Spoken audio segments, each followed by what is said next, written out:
12 up to 24 months to pay. Up to 250,000 pesos yung pwede nating utangin na cash loan dito sa may top 4 na recommended na utangan online na isi-share ko nga sa inyo ngayon. Kaya kung nagbabalak nga kayo na magkaroon ng mini grocery store or pampaumpisa nga ng business, ay pwedeng-pwede sa inyo itong mga isi-share ko sa inyo. Kaya panoorin nyo hanggang dulo. So hi guys! Welcome back again to my channel. At for today's video nga, as you can see in the title, isi-share ko sa inyo yung top 4 na recommended ko nga na utangan online. At hindi lang siya basta-basta utangan dahil ito ay SEC and CIC compliant. Wala ka dito matatanggap na kahit na anong harassment, pananakot. At malakihan nga din yung pwedeng utangin dito basta ma-maintain mo nga yung pagiging good borrower mo, ay tsak mas malaki at mas mabilis tataas ang credit limit mo dito. So disclaimer lang, hindi ko kayo hinihikayat na mag-loan ng mag-loanhan nang wala namang importanteng paggagamitan. So mag-loan lang kayo kung magkano talaga yung kailangan nyo, lalo na pag na-offeran kayo dito agad ng malakihan. So hindi sponsor ditong video na to. Kaya nasa sa inyo talaga yung 100% decision kung alin dito yung itatry nyo. And if ever man na nakapag-try na kayo sa isa sa mga na-share ko dito is, comment down below kung ano experience nyo para mabasa ko nga at mabasa din ng mga makakapanood pa. So unahin na nga natin, walang iba kundi ang C-Bank. So yan, lagi ko din tong kasama sa may mga inire-recommend ko na mga utangan. So wag kayong malulungkot pagka hindi kayo agad na offeran. Ang mahalaga is, alam nyo na kung ano yung mga pwede nyong umpisahan na utangan or gamitin nyo yung application nila, be an active user, kaya pwede nyo itry to. So ito nga pala, yung C-Bank, meron dyang cash loan na ino-offer. So isa siyang digital bank product na hindi typical na OLA, na madalas nga nagcha-charge ng napakalaking interest. Lisensyado din ng Bangko Sentral ng Pilipinas at bahagi nga ng C-Money or C-Bank na ngayon ay Maribank na. So pwede nyo ma-download itong Maribank sa my Play Store and sa my App Store. At may 2.95% na monthly interest. O diba napakaliit lang. At 3 to 12 months. So dito talagang pagandahin nyo lang yung pagiging good borrower nyo, mas mabilis kayong ma-offeran nga na mas malaking credit limit. Hindi nga lang siya buong matatanggap dahil may mababawas dito na documentary stamp tax kagaya ng sa Maya Easy Credit. Pero sobrang liit lang naman. Medyo parang kurot lang yan sa may ina-loan mo sa kanila. So ito nga nag-o-offer ng digital cash loan.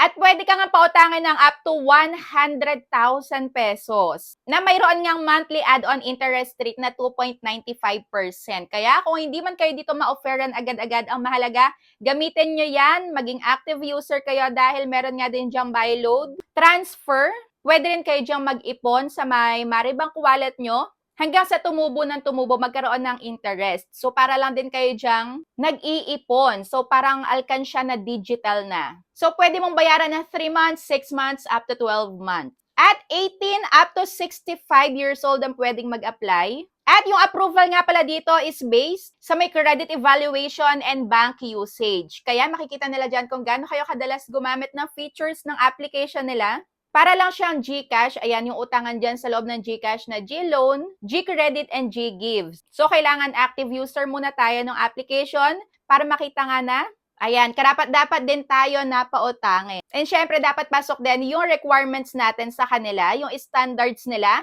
At para sa may mas detalyado, nandyan yung tutorial ko sa may YouTube channel ko. Dahil nag-share nga ako dyan ng loan ko at kung magkano nga yung natanggap ko at magkano yung babayaran ko. So ayan, napaka-recommended Maribank na dating C-Bank. At nakalimutan ko nga pala, congratulations doon sa may nanalo ng 100 na GCash load giveaway. Dahil isa siya sa laging active kada linggo. Ayan, every week na mimili sa YouTube sino yung pinaka-active subscriber natin sa pag-like, share, and comment sa tuwing mag-a-upload tayo. So, malay nyo, kayo na yung next dyan. Pag nakita nyo yung pangalan nyo dyan na may bilog, comment mo yung pangalan mo dyan at i-PM mo na ako sa may FB page ko. So, yung pangalawa nga natin, wala iba kundi ang Bilis, na lagi ko ding isinasama sa may mga recommended ko na utangan online. So, pwede mo yung ma-download sa may Play Store and sa may App Store. At wag din kayong malulungkot pag hindi kayo agad dyan na-offeran dahil ang liit lang ng interest dyan. And once na ma-offeran kayo, ingatan nyo yung mga accounts nyo dito sa may mga isi-share ko na 4 dahil talagang napakabongga na to. Malakihan yung pwedeng utangin. So dito nga sa may Bilis, nag-o-offer sila ng digital cash loan up to 50,000 pesos and hopefully mas tumaas pa, di ba? And kailangan nga pala dito meron kang stable income pinagkakakitaan. At sa umpisa, pwede kang pautangan ng 500, 1,000, up to 50,000 pesos sa may mga repeated borrowers. And syempre sa may magandang credit standing or good borrower nga. So yung interest rate nga nito, kagaya ng sabi ko sa inyo, nag-o-offer ng 0 to 3.49% per month at yung service fee naman, 0% to 10%. And nag-offer din sila dito ng buy now and pay later. Hindi lang siya basta cash loan. So sa mga baguhan pa lang na mangungutang online, pwede nyo tong itry si Bilis. So hindi kayo magsisisi dyan dahil mabilis nga din yung mag-disburse. And may nagawa na nga din pala akong tutorial dyan kung paano mag-apply sa my YouTube channel ko. Panoorin nyo na lang din. So pwede naman tong bayaran ng 2 months up to 12 months. At pagka dinisburse naman yung pera nyo dito, merong same day pero meron nga tumatagal na up to 2 days. At hindi rin to makulit. Pero syempre, hindi mawawala yung reminders 2 to 3 days bago yung due date mo. At if ever naman na ma-overdue kayo dito, pagka may tumawag, sagutin nyo agad. Dahil maayos din kausap yung mga customer service nila at yung mga agent. Ayan, mga professional silang kausap. Kaya wag nyong tatakbuhan yung tawag. Kailangan sagutin nyo agad para makita nga nila na willing pa din kayong magbayad. So yan yung pangalawa na super talagang dapat tinatry nyo at iniingatan din. At ang pang-tatlo naman ay walang iba kundi ang Salmon. Yes, yung Salmon na pwedeng ma-download sa may Play Store and sa may App Store and under ng Sun Prime Finance. Ayan, legitimate online lending application and fintech platform na nag-o-offer nga ng digital first credit lines, product loans, and cash loans nga doon sa may application nila. At pwede ka din pala ditong mag-time deposit and earn as much as 8% interest. Sa product loans naman nila ay may 0 to 6% per month na interest and up to 9% interest monthly naman para sa may mga credit line. O di ba napakabongga na tong Salmon? At buo mo din siyang matatanggap. Yes, walang makakaltas dito. At pagka malapit naman na yung due date mo, yes, meron din sila dito reminders and may mga nagtatanong sa akin, pwede ba na unti-untiin yung pagbabayad dito? So yes, meron ka dito 3 pamimilian pagka magbabayad ka na ng loan mo. So pwedeng mag-pay minimum ka, pwede mong bayaran yung pinaka-full amount na due mo, or pwede ka namang magbayad dito kung magkano yung gusto mo. Sa iba kasi, hindi pwede yung ganun na kung magkano lang yung gusto mo, yun lang yung bayaran mo. Pero meron siyang transfer fee na 99 pesos.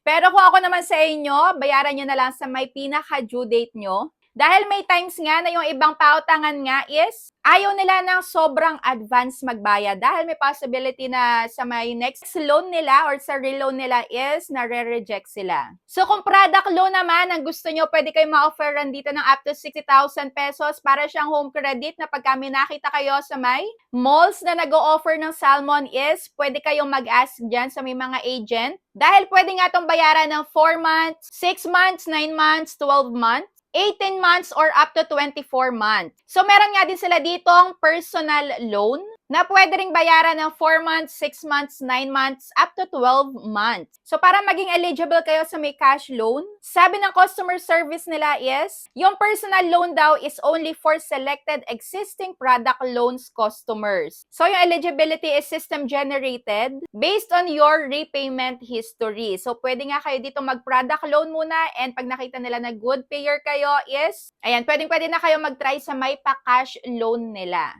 At last na nga, ay walang iba kundi ang Skyro Cash Loan. Yes, sa may Skyro application, meron diyang cash loan na nagre-range nga yung pinapautang nila sa 5,000 up to 250,000 pesos. Pwede mo naman tong bayaran ng 6 up to 24 months. So, pwede kang mag-apply sa may Skyro app or partner apps like Palawan Pay. And starting interest rate nila is 7% per month. Yung pwede namang makapag-apply dito is 18 up to 70 years old.